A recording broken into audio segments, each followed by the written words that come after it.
is something that came to me, and I've been working on for a number of years, but finally found a way to do this without it costing any money. It creates a state clearinghouse for missing persons. I tried to do this a couple years ago, and it had a huge fiscal note. Then this year, I discovered that there was already an existing state clearinghouse for missing children, but it was in the family law article. So working with the staff, we came up with a way to expand that, move it to the correct or to the public safety article, and expand it to all persons, to missing persons. And the fiscal note is 0, and it passed unanimously out of Judiciary Committee and out of the House of Delegates. It's something that came to me years ago because there were a lot of missing women being reported right after I was president of the Women's Caucus. And I just said, well, how do you find out about what happened to them after you hear the notice that they're missing?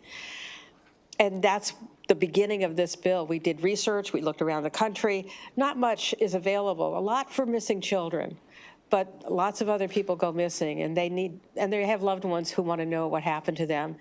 And the press can follow up if there's a place for them to find a clearinghouse. So I hope that you will pass this bill. Nobody objects to it, and it doesn't cost any money, but it will do a lot of good. I'd be happy to answer any questions. Excellent. Thank you very much, Delegate. Questions from the committee? All right, seeing none. Thank you very much. It's Thank you. By the way, the Speaker Society is going on right now, so all of you former delegates, please come on by and say hello anyway. Oh, we'll check that out. We'll just get that free 99. Free 99. All right, I'll be there. All right. No, I can't pay. I don't have that kind of money. It's $45. Actually, this entire committee is made up of former delegates. That's right.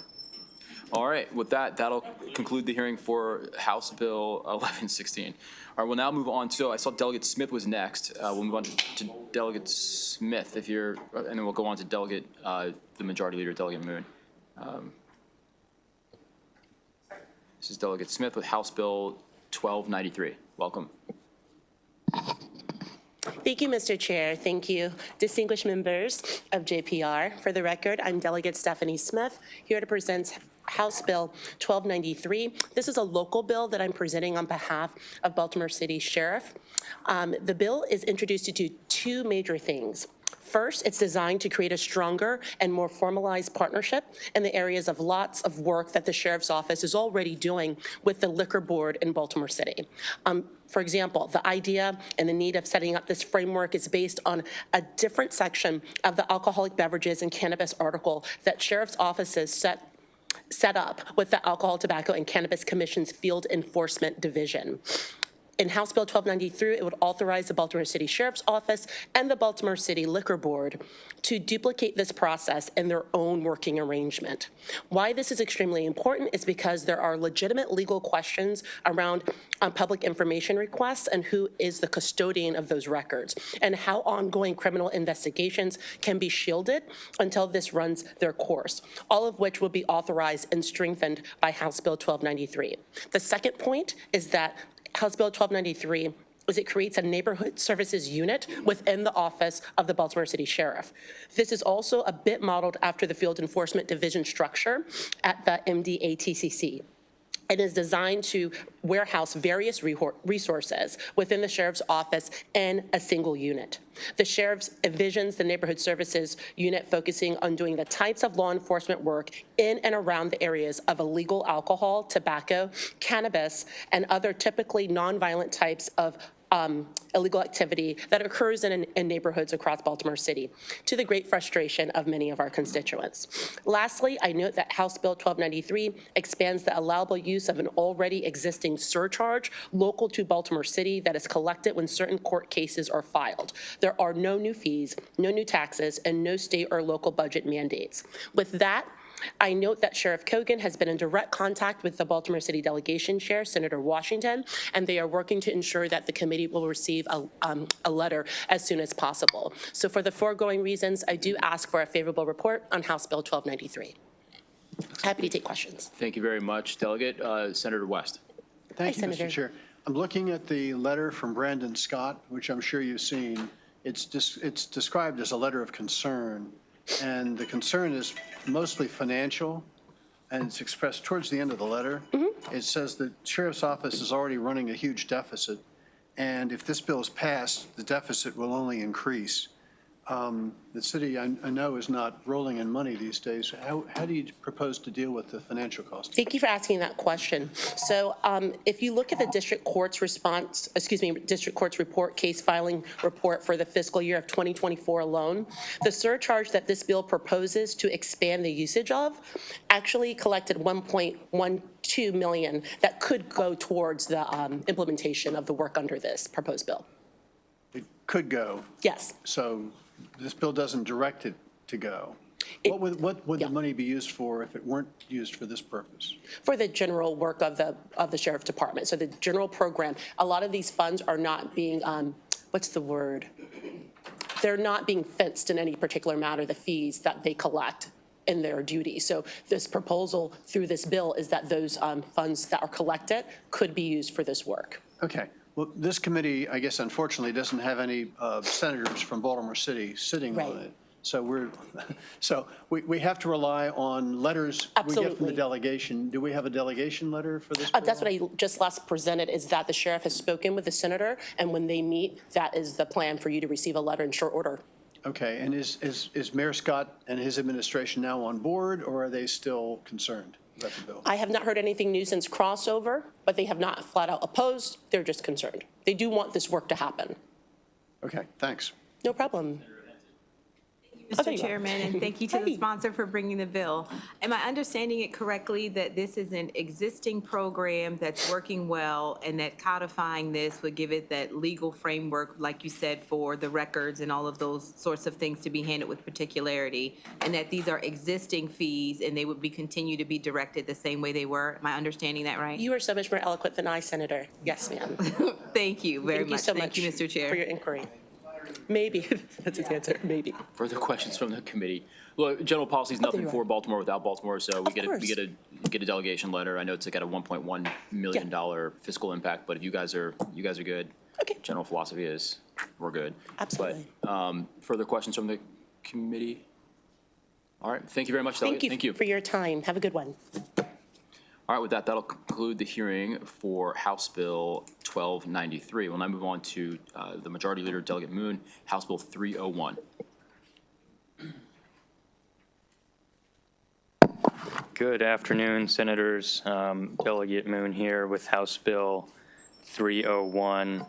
This is a revision to our good friend Senator Sidnor's good work on the topic of forensic genetic genealogical testing. And this is basically testing genetic material against familial databases in order to catch not the perpetrator, but to figure out what family the perpetrator might come from and to narrow your list of suspects. It came before me because we had a whole process in the House and Senate to come up with the process where we would authorize these genetic tests, and we years ago narrowed it to only be used for murder, rape, and national security threats. And over the summer, we had, perhaps in the vice chair's district, a decades-old murder get solved in Montgomery County using this technology. And so I called the Montgomery County Police to try and find out more about how this law we had created was being implemented. I called them because my thought process was to figure out a way to scale up our use of this technology to solve more murders and rapes where we did not know who did it. And so they told me about it. It was very impressive. They're nationally recognized for their work on this. But I asked them a simple question. do you use this for active murder and rape cases or only in cold cases, these decades-old cases where we keep hearing about this in the news? And he said, we only use forensic genetic testing in cold cases. And I said, why is that? Why wouldn't you want to solve an active murder or rape investigation using all of the technology? And he pointed to the language I'm trying to delete in this bill, which is on page 2, line 28 and beyond. He pointed to this as limiting, the Montgomery County Police interpreted that line as meaning the genetic tests could only be used in cold cases and not in an active investigation. And that requirement says, in addition to this only being allowed for murder, rape, national security, et cetera, that you had to have reasonable investigative leads have been pursued and failed to identify the perpetrator. So again, the way the Montgomery County Police interpreted what we did with the law, they believe we mean that to say you cannot use this in an active investigation because you have not exhausted your leads. You have to use this for a cold case. And I went around and asked my colleagues in the House whether we had intended to limit this law in this way, and we could not think of a good reason why we wouldn't want an active murder or rape investigation to be able to use this DNA test. So the bill deletes that requirement and simply says if you don't know who did it in one of these 3 types of cases, you can use the DNA, the familial DNA test, both when it's an active case and when it's a cold case. So that's the bill, and it came out unanimous that way. Excellent. Thank you very much. Questions from the committee. Let's start off with Senator Sidnor, then we'll go to Senator Henson. Thank you, sir. I'm assuming you've read the public defenders there. Not only did I read their testimony, I had a call with 2, 3, or 4 upset public defenders who wanted to hear why I was putting in this bill. And I told them exactly what I just told you, that my rabbit hole when I called to find out how they closed a decades-old murder case, and I thought, hey, Senator Sidnor did good work. We should actually do more of this. And I told them the same story. They, I would say, have a difference of opinion on this matter. But I mean, they did not show up to provide oral testimony to oppose the bill in the House. They dropped the letter.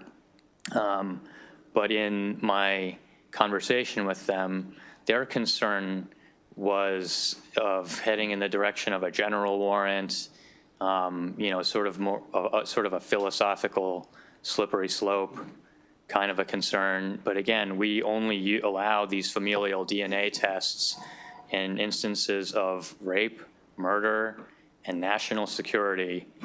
And so we've already limited it to the most serious of crimes. It just does not make sense to me why we're going to waste the police department's time on an unsolved murder case and make it go cold before we let them hit this additional DNA search. And I'll just say for the record, that certainly was not my intentions, that it can only be used in cold cases. The intent that was given in all of the discussions, at least that I had going forward, was that it was not something that was done as the first thing. It was something that had to be done after you've tried to do your investigation. You've run into a brick wall and couldn't figure out who committed these crimes any other way. Then you had it as a tool. So it wasn't just supposed to be for cold cases. It was just something that was done as a last measure after you've exhausted all of your other tools in the toolkit. I guess it's revisiting whether we think that's necessary is part of what's going on here. I mean, one of the things I'll point out too, is that language, again, at the bottom of page 2, it creates a justiciable issue. So you could have them run someone through the database, they do the investigation, they're at trial, they've got evidence that it was a Folden did this. And then they did additional investigation, they found out it was the senator. You go to trial, you have a conviction, and here you are on appeal, and someone's saying, well, you may have the right person, but we don't believe you used reasonable investigative leads before you ran the familial search. It would be my view that you want law enforcement to be able to know when they can and cannot run this test, period. And that there's not going to be a surprise later, and that language is kind of vague as to what we consider a reasonable investigative lead. So again, since we've already cabined this to the world of rape, murder, and national security, I'm comfortable if we just say you can at the onset of a case run both types of DNA test. I mean, they're certainly already going to run the sample through the criminal DNA databases and things of that nature. It's just that they're being stopped at the onset from running it through the secondary database. Thank you. The letter looks like something you would have received from the ACLU of old. I'm looking over at Senator Love there, and I'm like, oh, she's jumping out, Senator Henson and then Senator Muse. Thank you, Mr. Chairman, and thank you to the sponsor. I'm curious, where do we get this reservoir of DNA from that you can test so broadly? So all the criminals in Maryland are getting swabbed for DNA samples, so you have an existing criminal database. The subject matter of these databases is people who joined they might have gone to a private DNA testing company to find out their ancestor, their lineage, this sort of thing. And this is the policy question. When it's a database that's not a criminal database, and in fact the people are not necessarily the perpetrators who you're searching for. The case in Montgomery County, they're running it to find, okay, we've narrowed it to the Folden clan, not necessarily the person, but then the law enforcement can go in and say, we actually did have a Folden who was on the scene of the crime there. Maybe we better, get a warrant for additional DNA testing and the like. And then you would get it that way. In Maryland, the law that Senator Sidnor had us create that put this authorization in the first place, I believe does require consent on the platforms that are contemplated in this law. So you can't have it being done on a purely involuntary basis. So when a person consents to their DNA being tested for their stated purpose of discovering their ancestry, you're saying at the same time they consent to any sort of secondary use of their DNA? No. Some of the platforms that sell this service do let their users know that platform is one where they are agreeing to a law enforcement search for these kinds of cases, and others do not allow that. Do we know, I know that for child support purposes, if a person challenges paternity or if they are unsure about paternity, that we have court orders that would require people to submit to genetic testing, and they take the materials from the alleged parent, child, and the other parent. Do we know if that material is a part of these databases as well? That is a good question. I don't know the answer to that. Let me try and find out, and I'll get back to you. I would appreciate understanding that. And then I want to make sure the public defenders had some specific concerns. You touched on it with the concerns about general warrants. Are you saying that you believe that their position is simply a different opinion than yours, or like? I mean, that's a bit, that's sort of the slippery slope philosophical argument is what I would categorize it at. I mean, I agree, it's a concern. And one of the things that I'll point out, it depends on your coming of age. I was becoming aware of policy and politics in the wake of the Iraq War era and the Patriot Act, and so digital surveillance and all of this was of grave concern, and it was all new. But again, here we are years later. We now have a lot more practice with these things in the real world. And I do call the policy question here. You know, we've limited it again to murder, rape, and national security. And I do think it's a very reasonable ask for the public to accept this very limited intrusion into general privacy concerns of that matter.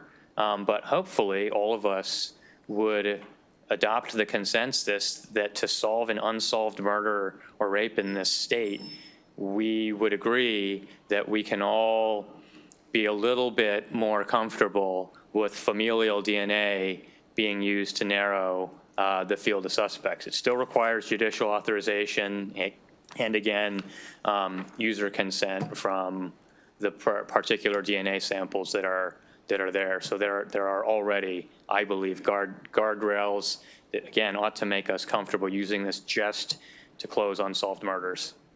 Then my final question, did you, in your speaking with the police department that was able to use this successfully, did they give you any sort of indication what sort of intrusion it was to the folks who were not the suspect?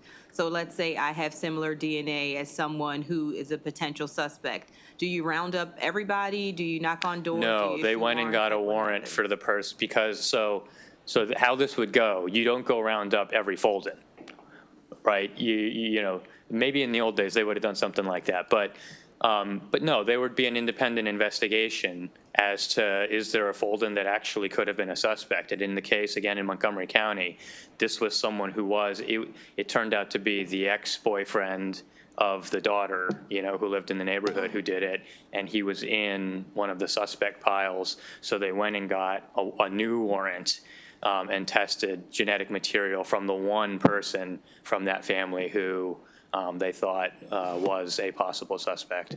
And that's typically the way it would go. We wouldn't see on a larger scale where other people who were not suspects but had similar DNA were disrupted.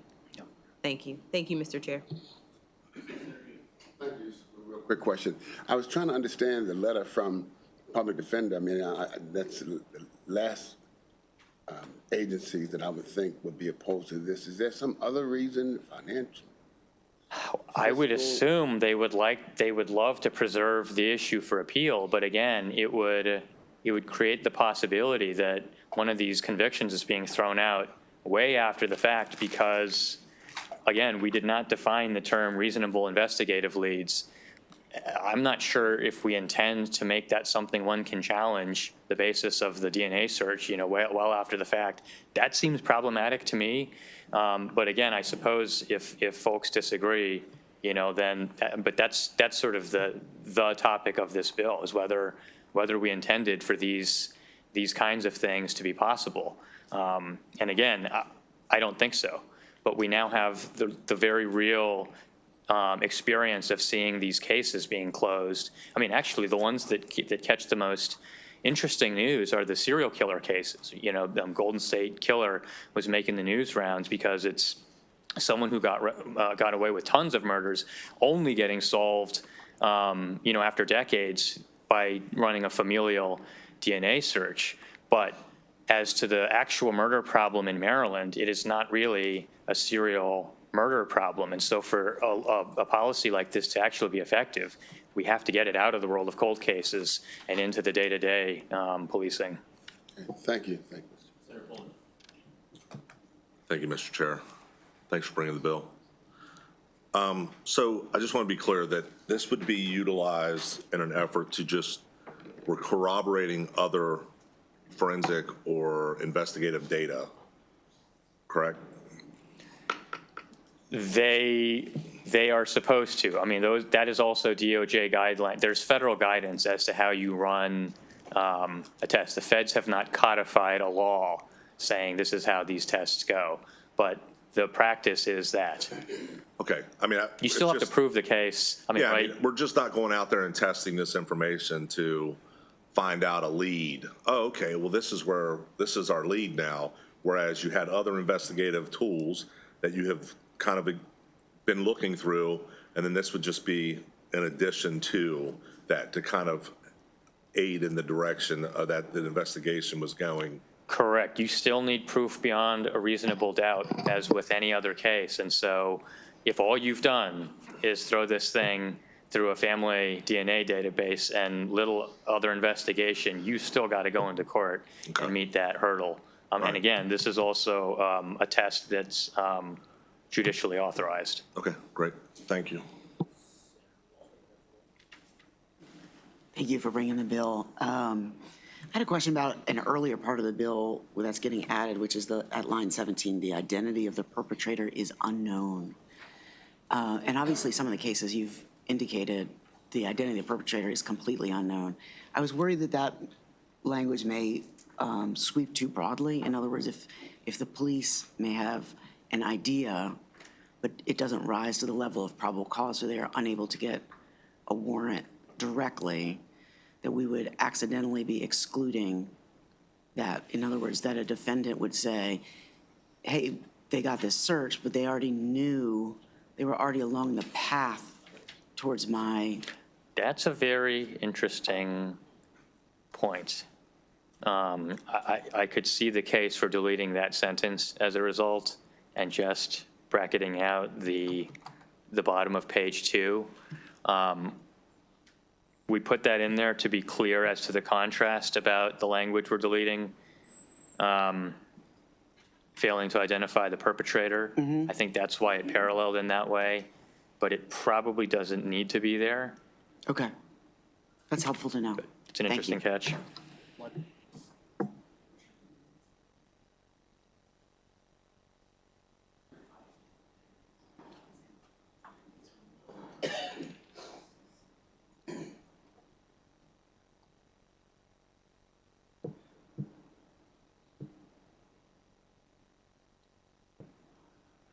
Further questions from the committee?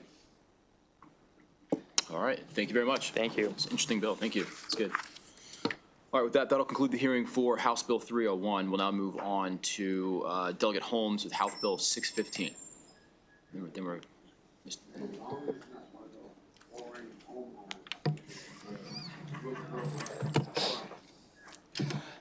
Thank you for your confidence, Senator.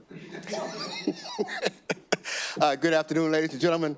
It's an honor to be here, I think. My name is Delegate Marvin Holmes, and I want to thank you all for allowing me this opportunity. Before I start, I'm sure that all of you have received a book I sent out to all of you, and I sent that to you because I want all of you to become experts in HOAs, condos, and co-ops, Senator Muse. The bill before you is very simple. In the real estate article, there are multiple mistakes that are still there. In the bill HB 615, it talks about lot owners in a condominium. It also talks about homeowners in a context that's totally incorrect. All this bill does is it puts lot owners in condo and it puts homeowners in HOA. That's all that it does. As my mother would say, period, dot. And if there are any questions, I certainly would appreciate them. Thank you. Delegate, I think you need to be more specific in your specificity. And could you explain to me how ground rents have to do with this? Well, I'm glad you brought that to my attention. Ground rents, for all of you who are not aware of it, were established by King Charles III in the summer of 1634. Which has nothing to do with this bill.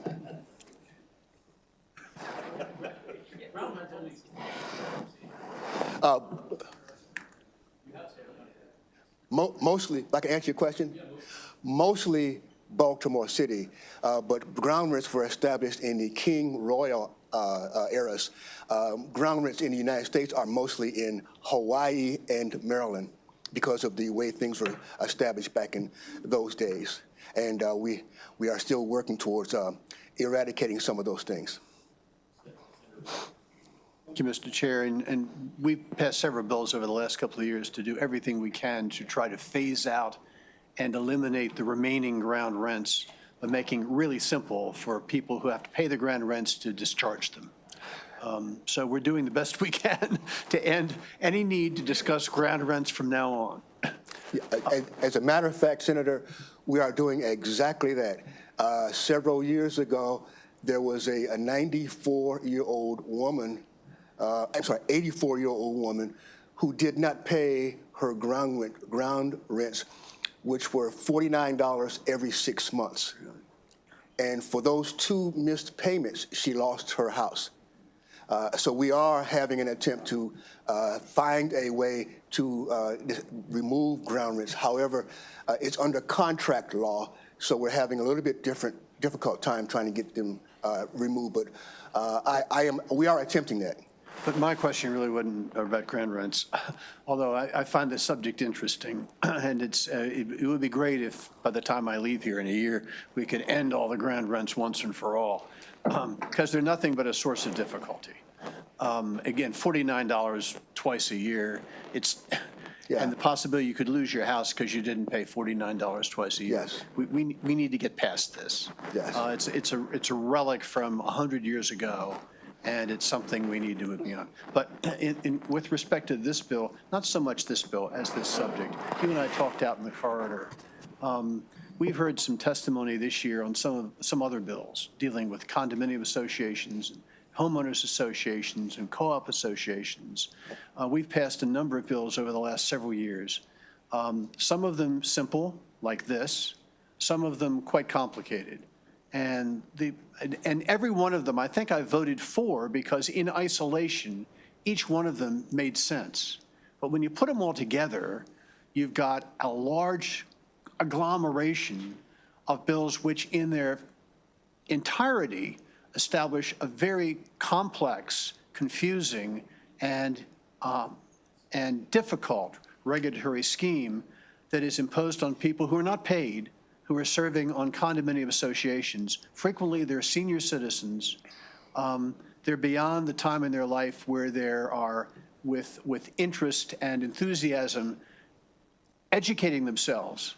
And all of a sudden, they find themselves in a situation where they literally have to hire lawyers to try to figure out what their responsibilities are. So you offered out in the corridor to come back into the back room here at a convenient time during the session and discuss the overall regulation of these associations with members of this committee and answer questions we have.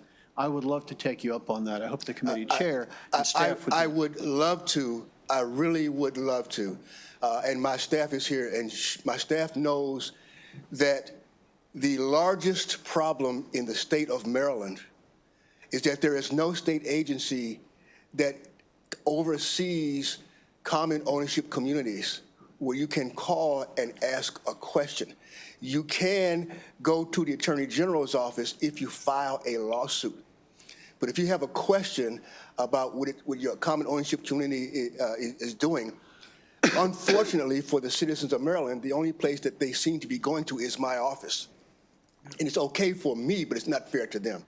And it's not fair to you because there are people, many of our counties have lots of condominiums, not so many co-ops, but lots of homeowners associations. And increasingly, people have difficult questions relating to the statutes we've passed.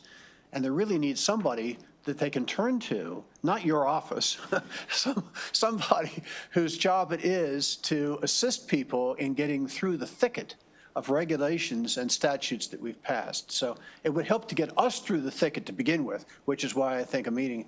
I would love to, and I'll take as much time as the committee wishes to talk with me about it.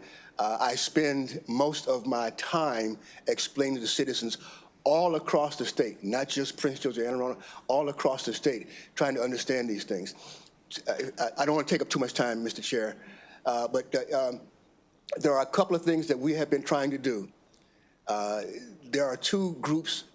There are a couple of CCOCs, Commission for Common Ownership Community. Baltimore County's been asking for one, Howard County's been asking for one, and others have been asking for one. There are two in the state. one in Montgomery County and one in Prince George's County.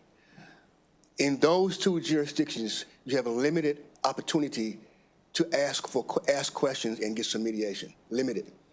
Montgomery County is the most stringent. I have the opportunity to be a commissioner on both Montgomery and Prince George's County.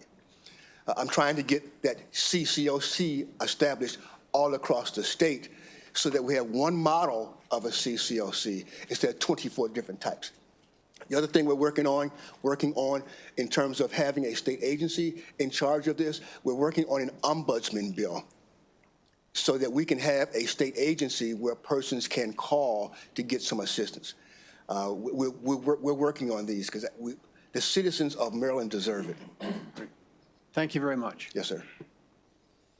Thank you very much. I'm going to ask your Chief of Staff, Enton, if you can come up and help answer this question. I'm sure he can tell me more, but if he doesn't, then that's okay. I'll direct it to you. I'm more concerned about this. Why is it that we cannot, and is it because it's under contract law? Why is it that we just can't write a bill to do away with the ground rent? I've been hearing about that for the 20-some years I've been here. Well, King Charles was pretty smart. All right. These leases are 99-year terms. Who's the money paid to? It's paid to individual owners, and these individual owners, the individual LLCs for the ground rents are passed on from family to family to family to family to family to family. And a lot of these families have had these for decades and generations, quite frankly. That's how we still have it. I've been working with SDAT, State Department of Assessment and Taxation, in trying to figure out a way to get some of these done, get some of these removed. One of the things that I did do a couple of years ago was had a piece of legislation that said you had to register your ground rent with the state. If you didn't register it, you can't charge people for it. And we did get several of the ground rents removed based upon that. But we still have other bills that we're putting together to attempt to remove King Charles's effort. Okay, thank you. Your bill is going to pass. You did well. Thank you. And you know, you guys know this stuff is my passion. You know, I just happen to be a one-trick pony. I'm sorry. No, we always enjoy your annual jaunt over Absolutely. the committee. It's always very educational. All right. I always enjoy that annual jaunt. As do I, Senator Colton. Some citizens across the state, not so much from a couple years ago.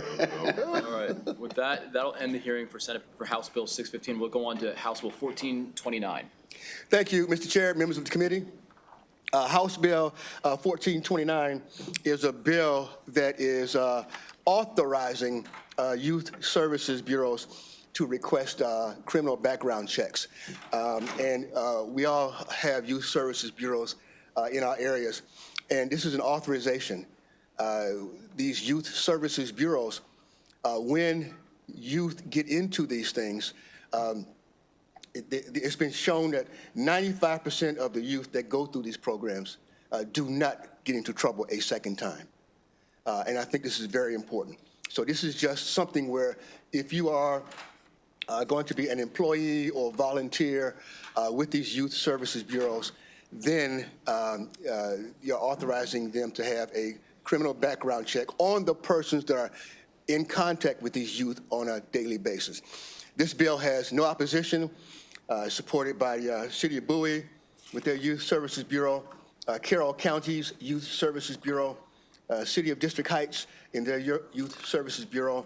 It's also favorable from Keys, which is a Baltimore City Youth Services Bureau, Lighthouse Incorporated, which is a Catonsville Youth Services Bureau, and another one in Greenbelt. There's no opposition on this bill, and I would appreciate a favorable amendment on this, if you don't mind, ladies and gentlemen of the esteemed JPR.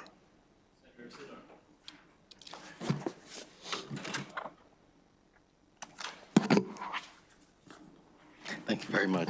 Just out of curiosity, what do they do now? They don't do these background checks? They do. What I'm being told is that they do not. And if they do some type of criminal background check, it is nowhere near the depth that gives them the appropriate information. And all we're trying to do is protect the kids. Oh, no, I get it. I was just surprised that this is even needed, so thank you. Uh-huh. Good to see you, sir. Yes, sir. And thank you, Mr. Chair. My question, in terms of the background check, what specifically are they looking for? Like, obviously, we're dealing with children, so I want to make sure we're protecting our kids from rapists and from pedophiles.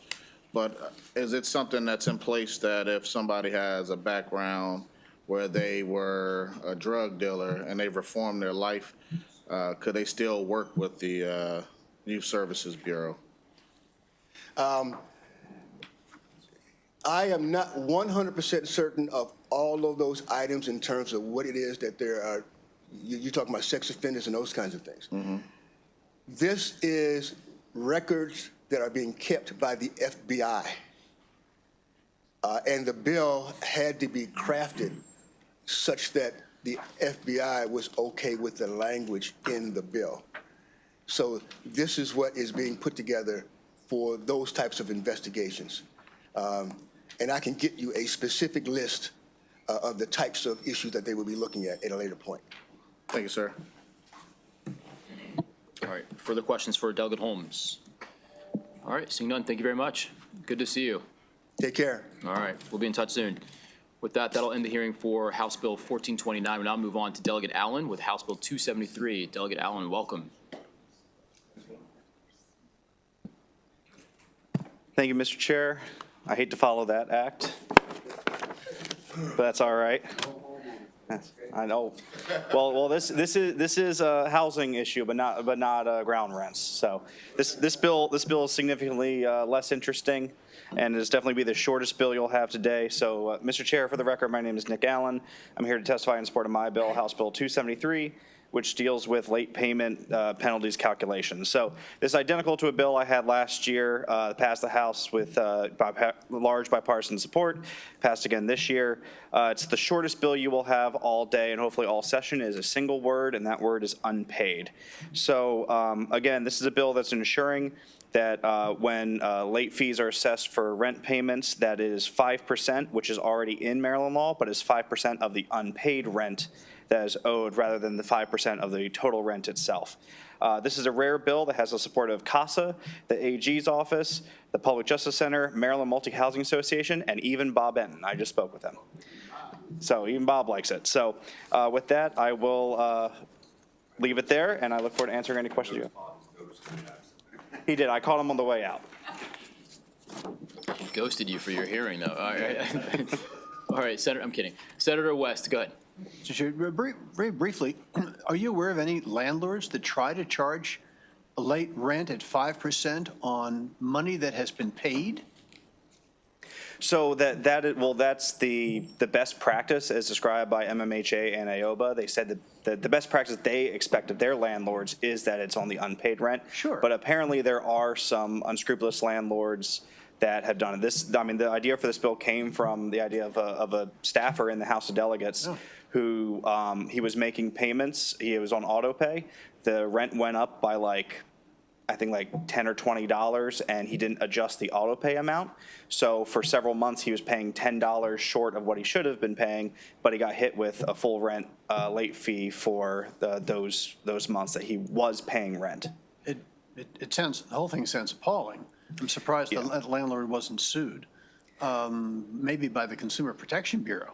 Yeah. I never heard of charging a late payment percentage fee on money that's already been paid. It makes no sense at all. Yeah. So your bill's great. Thanks. Great. Thank you, Senator. Excellent. Further questions from the committee? All right. Thank you very much, Delegate. Thank you. Thank you all. Good to see you. With that, that'll conclude the hearing for House Bill 273 and our hearings for the afternoon.